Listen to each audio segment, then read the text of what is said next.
Hi friends, అందరూ బాగున్నారు కదా. వెల్కమ్ టు యోగస్టాక్. Thank you for supporting my videos. H1B గురించి డేటా రిలీజ్ అయింది కదా USCIS నుంచి. అంటే ఈ ఇయర్ ఎన్ని H1Bలు సెలెక్ట్ అయినాయి, సెకండ్ లాటరీ ఉంటుందా పర్సెంటేజ్ ఎంత పర్సెంటేజ్ వచ్చింది, ఎవరిని తీసుకున్నారు, ఏ లెవెల్స్ వాళ్ళకి సెలెక్ట్ అయినాయి. రీసెంట్గా కొంత డేటా అయితే వీళ్ళు రిలీజ్ చేశారు. సో దాని గురించి అంటే ఆల్మోస్ట్ 10 days దాటిపోయినట్టుంది, నేను చాలా రోజులు అవుతుంది ఇది వచ్చి కూడా. దాని గురించి వీడియో చేయమని చెప్పేసి నాకు అప్పట్లో రిక్వెస్ట్లు వచ్చిన తర్వాత మనకి టైం కుదరలేదు. రోజు కంటిన్యూస్గా ఏదో ఒక కొత్త న్యూస్ వస్తుంది కదా, అందుకని చెప్పి కుదరలేదు. సో మళ్ళీ నిన్నగా మొన్న ఒక 2-3 days బ్యాక్ 2-3 అడిగారు అనమాట. సార్ ఇప్పుడు మా ఆల్టర్నేట్ పరిస్థితి ఏంటి, నేను H1 పిక్ కాలేదు, అసలు ఈ ఇయర్ ఏ లెవెల్స్ వాళ్ళకి సెలెక్ట్ అయినాయి, level 1 to level 3 సెలెక్ట్ అయిందా, సో సెకండ్ లాటరీ ఉండదా అని డీటెయిల్స్ అడిగారు అనమాట. సో దాని గురించి ఈ పర్టికులర్ వీడియో అయితే మీరైతే లాస్ట్ వరకు చూడండి. ఇంకా సబ్స్క్రైబ్ చేసుకున్న వాళ్ళు ఎవరు ఉంటే సబ్స్క్రైబ్ చేసుకోండి ప్లీజ్. లైక్ ఇస్తానంటే ఒక లైక్ ఇవ్వండి. మా టాపిక్లోకి వెళ్ళిపోతే లాస్ట్ ఇయర్ వచ్చేసి దగ్గర 3,43,000 సంథింగ్ 2026లో H1 అప్లై చేశారు. అంటే అప్పుడు ఏంటంటే లాస్ట్ ఇయర్కి కొంత డిఫరెన్స్ అనేది ఉంది. అంతకుముందు ఇయర్కి ఏంటంటే ఇంకా $10 ఇష్టం వచ్చినట్టు లాటరీలు ఆధారంగా వేస్తారు కాబట్టి ఒక్కొక్కళ్ళు 10 అప్లికేషన్లు 15 అప్లికేషన్లు వేసుకున్నారు. సెలెక్ట్ అయిన వాళ్ళకి జాబ్ ఉన్నా లేకపోయినా ఇంకోటి నడిచింది. లాస్ట్ ఇయర్కి వచ్చేటప్పటికి కొంత డిఫరెన్స్ అనేది వచ్చింది. ఈ ఇయర్కి వచ్చేటప్పటికి ఇంకా డిఫరెన్స్ వచ్చింది వేజ్ లెవెల్ ఆధారంగా. లాస్ట్ ఇయర్ ఏంటి అంటే కొంత $250 చేశారు, అప్లికేషన్ రేటు పెంచారు, ఒక్క అప్లికేషన్ ఒక్క పాస్పోర్ట్కి లింక్ చేశారు. నువ్వు ఎన్ని అప్లికేషన్లు ఎన్ని వేసుకో ఒకటే పికప్ అవుతుంది. సో అలా లింక్ చేశారు. సో ఈ ఇయర్కి వచ్చేటప్పటికి ఏంటంటే ఇంకా level 1, level 2, level 3, level 4 ప్రకారంగా వెళ్ళారనమాట. బట్ స్టిల్ ఈ ఇయర్ కూడా చాలామంది వాళ్ళ లక్ ట్రై చేసుకోవటానికి వేశారు పిటిషన్లు. తర్వాత దాని చాలామంది స్టూడెంట్స్ కూడా వేశారు, దాంట్లో డౌట్ అయితే ఏం లేదు. సో అయితే ఏంటంటే 38% డ్రాప్ అనమాట. సో లాస్ట్ ఇయర్కి ఈ ఇయర్కి కంపేర్ చేసుకుంటే 38% డ్రాప్ ఉందంట ఏది H1B. మెయిన్ ఏంటంటే ఈ ఇయర్ డిసడ్వాంటేజ్ ఎక్కడ వచ్చిందంటే వేజ్ లెవెల్ ఆధారంగా వేశారు కాబట్టి కంపెనీస్, మన ఇండియన్ కంపెనీస్ కూడా ఎవ్రీ ఇయర్ అప్లై చేస్తూ ఉంటారు కదా H1. So TCS, Wipro, Infosys etcetera వాళ్ళవి కూడా తగ్గినాయి ఈ ఇయర్. సోషల్ మీడియా న్యూస్ ప్రకారం ఏంటంటే వాళ్ళు కూడా చాలా తగ్గించేశారు. సో ఇప్పుడు ఓన్లీ ఈ ఇయర్ ఏంటంటే మాస్టర్ స్టూడెంట్ 73% మాస్టర్ స్టూడెంట్స్ మాత్రమే సెలెక్ట్ అయ్యారనమాట. అంటే మిగిలిన వాళ్ళు చాలా తక్కువ పర్సెంటేజ్, అంటే అరౌండ్ ఒక 25% అదర్ దాన్ మాస్టర్స్ సెలెక్ట్ అయ్యారు. ఇండియా నుంచి అప్లై చేసే వాళ్ళు చేశారంటే ఇండియా నుంచి కూడా కొన్ని అప్లికేషన్లు వేశారట. కానీ ఏంటంటే 100K ఉంది కాబట్టి ఆబ్వియస్లీ జస్ట్ అంటే లక్ ట్రై చేయడానికి కూడా వేశారనేసి అయితే న్యూస్ ఉంది. ఒకవేళ ఈ మధ్యలో కోర్టులు కనుక ప్రొక్లమేషన్ కొట్టేసేసి H1 అప్లై చేసుకోవచ్చు అంటే ఒకవేళ పికప్ అయ్యి మనం చూద్దాం పిటిషన్ వేసుకోవచ్చు అన్న ఉద్దేశంతో కొన్ని అప్లికేషన్లు కూడా వేసినవి కూడా ఉన్నాయి ఇండియా నుంచి. సో ఇప్పుడు ప్రొక్లమేషన్ ఇంకా ఇంత మటుకి దాని సంగతి ఏం తేలలేదు కదా. సెప్టెంబర్ 2020 ఇవ్వాలే అనుకుంటా ఒక న్యూస్ వచ్చింది, ఎవరో ఒక జడ్జు 100K ప్రొక్లమేషన్ దాని మీద ఏదో సంథింగ్ న్యూస్ వచ్చిందండి. ఇంకా నాకు టైం దొరకలేదు దాని మీద రీసెర్చ్ చేయడానికి, బట్ చేసి నేను ఒక వీడియో అయితే చేస్తా. ఏదో లా సూట్ ఫైల్ చేశారో సంథింగ్ ఏదో వచ్చింది. ఆల్రెడీ ఇంతకుముందు వేసిన లా సూట్లు ఉన్నాయి కొన్ని, అంతా నడుస్తూనే ఉంది. ప్రస్తుతానికైతే ప్రొక్లమేషన్ గురించి అయితే ఏం తేలలేదు, ఉంటుందా ఉడుతుందా అది లేదు. సో సెప్టెంబర్ 21, 2026 ఈ ఇయర్ వరకు మాత్రం ప్రస్తుతానికైతే ఉంది. అయితే ఓవరాల్గా 2,11,000 చిల్లర ఈ ఇయర్ సెలెక్ట్ అయినాయి అనమాట. సో అంటే ఈ ఇయర్ అప్లికేషన్స్ వచ్చినాయి. సో ఓవరాల్ వచ్చేసి 120,000 అప్లికేషన్స్ అయితే సెలెక్ట్ అయినాయి అంట. దాంట్లో మెజారిటీ వచ్చేసి level 4 అప్లికేషన్సే. ఎందుకు అంటే level 4 హైయెస్ట్ వేజెస్ కాబట్టి వాళ్ళకి 4 ఛాన్సులు ఉన్నాయి కాబట్టి ఎక్కువ level 4 అప్లికేషన్స్ సెలెక్ట్ అయినాయి. అయితే ఈ ఇయర్ ఎక్కువ అప్లై చేసిన వాళ్ళల్లో మెయిన్ ఉన్నది ఎవరు అంటే మాస్టర్ స్టూడెంట్స్ ఎక్కువ మంది ఉన్నారు. At the same time L1 వాళ్ళు ఉన్నారు కొంతమంది, తర్వాత H4 వాళ్ళు ఉన్నారు కొంతమంది. ఎందుకంటే వాళ్ళు ఇన్సైడ్ ద US ఉన్నారు కదా, వాళ్ళకి 100K రూల్ అప్లికబుల్ కాదు కాబట్టి. సో H4 వాళ్ళు కూడా ఏంటంటే ఇప్పుడు డిపెండెంట్గా ఉన్న వాళ్ళు, తర్వాత EAD ఉన్న వాళ్ళు కూడా కొంతమంది అప్లై చేశారు విన్నా. ఎందుకు అంటే ఏమో 8/8 వచ్చినా ఇప్పుడు ఒకళ్ళ జాబు H1 మీద, ఇద్దరు H1 మీద ఉన్నారంటే సేఫ్ కదా, ఎందుకంటే ఒకళ్ళ జాబ్ పోయినా ఇంకొకళ్ళు మారచ్చు అన్న ఉద్దేశంతో వాళ్ళు కూడా అప్లై చేశారని చెప్పేసి కూడా న్యూస్ అయితే ఉంది. బట్ మోర్ ఆర్ లెస్ 2,11,000 చిల్లర అంటే లాస్ట్ ఇయర్కి ఈ ఇయర్కి చాలా డ్రాప్ అయిపోయింది. పెద్ద కంపెనీస్ కూడా చాలా తగ్గించినాయి, అవసరం ఉంటేనే అప్లై చేస్తున్నాయి. దాంతోపాటు ఈ 100K తలనొప్పి ఓకే, అందుకని చెప్పేసి ఈ లెవెల్ 4 అప్లికేషన్స్ ఎక్కువ సెలెక్ట్ చేశారు వీళ్ళు. 72% వచ్చేసి మాస్టర్ స్టూడెంట్స్కి అడ్వాంటేజ్ అయిందనమాట. సో చాలా రోజుల తర్వాత మాస్టర్ స్టూడెంట్స్కి చాలా లక్ కలిసి వచ్చింది ఈ ఇయర్. ఇంక నుంచి ఇదే రూల్ పాటిస్తే కనుక జెన్యూన్గా ఉన్న వాళ్ళందరికీ వస్తుంది. కానీ మళ్ళీ ఇంకా స్టిల్ ఈ కన్సల్టెన్సీ బ్యాచ్ అయితే మాత్రం వాళ్ళ ట్రై అయితే వాళ్ళు చేస్తున్నారు. నాకే బోల్డ్ అంతమంది పెట్టారు ఇన్స్టాగ్రామ్లో మెసేజ్లు, మన యూట్యూబ్ వీడియోలో కామెంట్లు కూడా. సార్ మా ఫ్రెండ్ వేసేసాడు, వాళ్ళ కన్సల్టెన్సీ వాళ్ళు వేసేసారు, ఏదో ఒక శాలరీ పెట్టేసి పికప్ అయింది H1 అని చెప్పేసి. పాపమి తనకి జాబ్ ఉందంట, పికప్ కాలేదంట. నాకు జెన్యూన్ జాబ్ ఉంది సార్, మంచి కంపెనీలో జాబ్ ఉంది, మంచి జీతం ఉంది, నేను కూడా H1 వేసా, కానీ పికప్ మా కంపెనీని అప్లై చేశారు, పికప్ అవ్వలేదని. సో ఇక ఇది అదృష్టం దురదృష్టం అలా ఉంటుంది. అయితే లెవెల్ 4 ఎక్కువ సెలెక్ట్ అయినాయి, లెవెల్ 3 కూడా కొన్ని రీజనబుల్గా సెలెక్ట్ అయినాయి, లెవెల్ 1 కూడా సెలెక్ట్ అయినాయి అంట. అంటే కొన్ని రిమోట్ ఏరియాస్లో తక్కువ జీతము, ఆ ఏరియాని బట్టి దాన్ని బట్టేసి అలాంటి చోట్ల ఉన్నటువంటి చోట్ల లెవెల్ 1 కూడా కొన్ని సెలెక్ట్ అయినాయి అనమాట. సో అంటే మొత్తానికి ఎక్కువ సెలెక్ట్ అయినాయి అయితే లెవెల్ 4 మాస్టర్ స్టూడెంట్స్. ఇది అడ్వాంటేజ్ వీళ్ళకి వచ్చేసింది. మరి ఇప్పుడు నెక్స్ట్ సెలెక్ట్ కాని వాళ్ళ పరిస్థితి ఆల్టర్నేట్ ఏంటి అంటే, స్టెమ్ ఓపీటీ మీకు ఇంకా ఛాన్స్ ఉంటే కంటిన్యూ అవ్వడము, ఆ అయినన్ని రోజులు అప్లై చేసుకోవటము.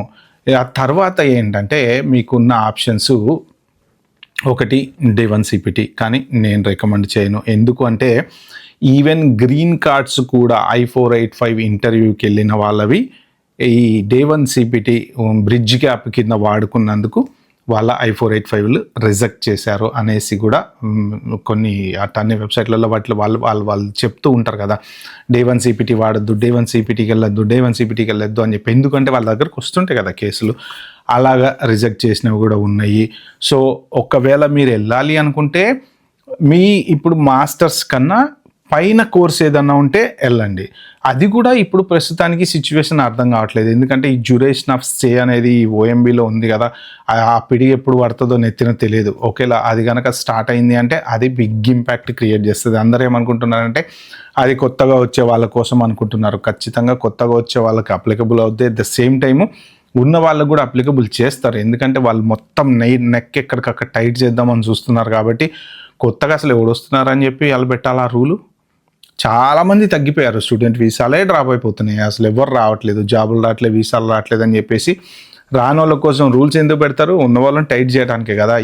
ఇది మెయిన్ వాళ్ళ ఎక్స్పోస్ట్లో పెట్టింది కూడా ఏంటి అంటే, మెయిన్ ఈ ఇయర్ అమెరికన్ లోకల్ వర్కర్స్కి ఎక్కువ సపోర్ట్ వచ్చేలాగానే మేము అన్ని రూల్స్ డిజైన్ చేస్తున్నాము, దట్ ఇంక్లూడింగ్ H1B అనమాట. సో మీకున్న ఆల్టర్నేటివ్ Day1 CPT కనుక వెళ్ళాలి అనుకుంటే చూసుకోండి మీరు. అది మాత్రం 100% సేఫ్ అయితే కాదు. మీరు ఉన్న డిగ్రీ కంటే హయ్యర్ లెవెల్ డిగ్రీకి వెళ్ళండి. ఓకే, అది సేఫ్. ఎందుకంటే మీరు మళ్ళీ నెక్స్ట్ ఇయర్ H1B అప్లై చేసుకోవాలనుకుంటే. కానీ సింపుల్గా ఏదో నెలకు ఒకసారో, వారానికి ఒకసారో, 15 రోజులకు ఒకసారో కాలేజీకి వెళ్ళో, లేకపోతే ఆన్లైన్లో కాలేజీకి వెళ్ళి ఇలాంటి బ్రిడ్జ్ గ్యాప్ డ్రామాలు అయితే ఇంకా మోస్ట్ ప్రాబబ్లీ నడవు.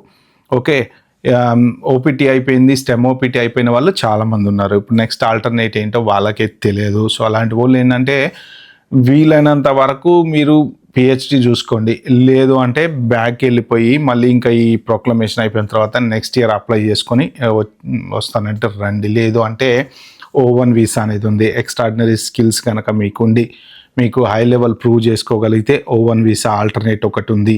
యూనివర్సిటీస్లలో వాటిలలో కానీ వీటిలలో కానీ క్యాప్ ఎగ్జామ్ట్ H1Bలు ఏమైనా ఉంటే ట్రై చేసుకోవటమే. ఎందుకని ఇప్పుడు ఫ్లోరిడాలో తర్వాత టెక్సాస్లో ఈ క్యాప్ ఎగ్జామ్ట్ H1B రిక్రూట్ చేసుకోవద్దని చెప్పేసి వాళ్ళ గవర్నర్స్ ఏదో ప్రస్తుతానికి, అంటే నెక్స్ట్ ఇయర్ టెక్సాస్లో అయితే మాత్రం నెక్స్ట్ ఇయర్ 2027 వరకు ఈ క్యాప్ ఎగ్జామ్ట్ H1Bలు రిక్రూట్ చేసుకోవద్దు యూనివర్సిటీస్ అని చెప్పారు. ఎందుకంటే అవి ఈ ఫెడరల్ కిందకి రానివి స్టేట్ కంట్రోల్ ఏమేమి ఉన్నాయో వాటిల్లో చేసుకోవద్దని చెప్పారు అనేసి ఉంది కదా న్యూస్. సో అలాగే ఫ్లోరిడాలో కూడా అలానే వాళ్ళు చెప్పారు, కొత్త H1Bలు తీసుకోవద్దు అని చెప్పేసి. ఎందుకంటే వాళ్ళు సైన్ చేయాలి కాబట్టి ఆబ్వియస్లీ క్యాప్ ఎగ్జామ్ట్ పాసిబిలిటీ ఉంటే మీరు ఎవరైనా ఆ ఫీల్డ్లో ఉంటే ప్రొఫెసర్లుగా అలా ఇలా క్యాప్ ఎగ్జామ్ట్ H1Bలు ట్రై చేసుకోండి. యూఎస్లోనే ఉంటున్నారు కాబట్టి మీకు 100కి అప్లికబుల్ కాకపోయే 100కి అప్లికబుల్ అయితే పక్కా కాదు, అవుట్ సైడ్ అయితేనే అప్లికబుల్ అవుతుంది, దాంట్లో డౌట్ అయితే ఏం లేదు. అదర్ దాన్ దట్ ఇందా నేను చెప్పినట్టు O1 వీసా ట్రై చేస్తా అంటే ట్రై చేసుకోండి, దానికి తగ్గ ఏమన్నా ఉంటే పెట్టుకొని. లేదు అంటే L1 వీసాకి ఏమన్నా స్విచ్ కావచ్చు అని అనుకుంటే కంపెనీకి, అంటే L1 వీసాకి ఇంకా కంపెనీకి స్టిక్ అయిపోయి ఉండాలి. సో కంపెనీ రిలేటెడ్ వీసా కాబట్టి ఆ ఆప్షన్ ఏమైనా ఉంటే చూసుకోండి L1. ఇక అదర్ దాన్ దట్ ఇందాక నేను చెప్పినట్టు మీరు మాస్టర్స్ కన్నా హై లెవెల్ PhD, సో ఈ 4 ఆప్షన్లు తప్ప ఇంకా పెద్ద వేరే ఆప్షన్లు అయితే ఏం లేవు. కానీ ఒక్కటి మాత్రం ఇల్లీగల్గా దయచేసి ఎవరు ఉండకండి. ఎందుకంటే మీకు మళ్ళీ బార్ చేస్తే ప్రాబ్లం అవుతుంది. జాబ్ లేకపోయినా మీరు స్టెమ్ ఓపీటీ మీద ఉండి ఆ NGOల దగ్గర వాళ్ళ దగ్గర వీళ్ళ దగ్గర లెటర్లు తీసుకొని సబ్మిట్ చేసి మీ సర్వీసు ఏదో రన్ అవుతుంది కదా, మనం ఇంకా నెక్స్ట్ ఇయర్ H1 ట్రై చేసుకుందాము అని అనుకోవటానికి ఛాన్స్ అయితే లేదు. ఓకే, సో కాబట్టి ఈ కెరీర్ పాత్ మీరు ఎలా చూసుకున్నా సరే మీకు లాంగ్ రన్లో ఎఫెక్ట్ అవ్వకుండా చూసుకోండి. బై మిస్టేక్ బార్ అవుతే మీరు వేరే కంట్రీస్కి వెళ్ళలేరు. ఎందుకంటే డేటా షేరింగ్ అనేది ఎప్పుడు చెప్తుంటా నేను. ఇప్పుడు రేపు పొద్దున UK వెళ్దాం అనుకుంటారు, లేకపోతే ఆస్ట్రేలియా వెళ్దాం అనుకుంటారు, లేకపోతే కెనడా వెళ్దాం అనుకుంటారు, లేకపోతే ఇంకో చోటుకి వెళ్దాం అనుకుంటున్నారు. ఒకవేళ మీరు ఓవర్ స్టే చేసినా, ఇల్లీగల్గా ఉన్నా, సో ఎనీ సిచ్యువేషన్లో మీరు లీగల్గా లేకపోయినా, మీ I-94 ఎక్స్పైర్ అయిపోయి మీరు అక్కడే ఉన్నా, ఇలాంటివి ఏమైనా ఉంటే ఫర్దర్గా వేరే కంట్రీకి వెళ్ళడానికి ప్రాబ్లం అవుతుంది అనమాట. సో కాబట్టి ఆ ఆప్షన్ అయితే చూసుకోండి.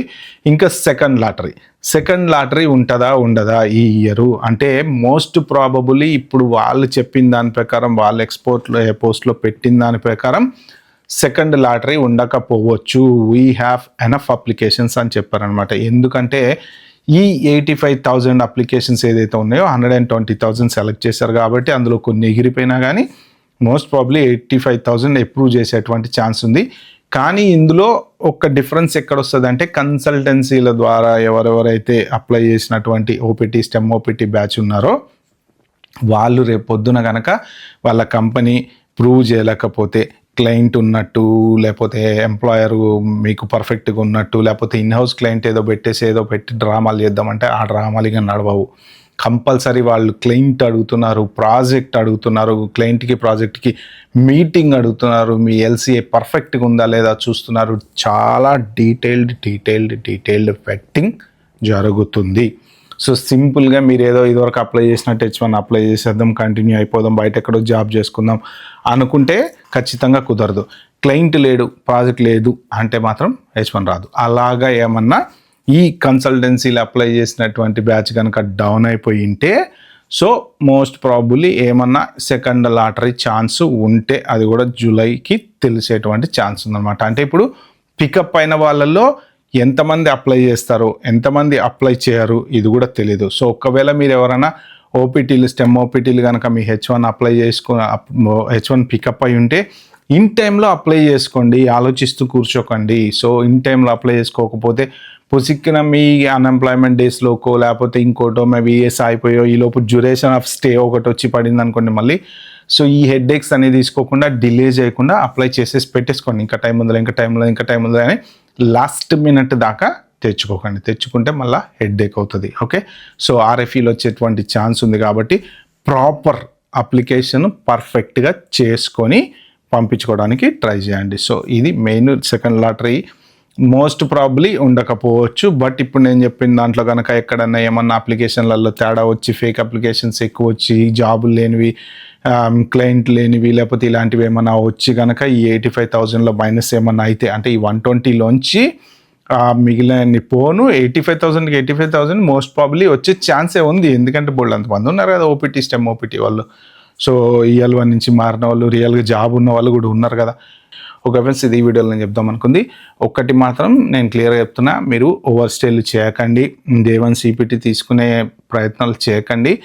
మీరు అనవసరంగా అమెరికాలో కంటిన్యూ అవటం కోసం రాంగ్ వేలో వాళ్ళు చెప్పింది వీళ్ళు చెప్పింది నమ్మి రాంగ్ వేలో వెళ్ళడానికి అయితే ట్రై చేయకండి. Okay, bye, have good day.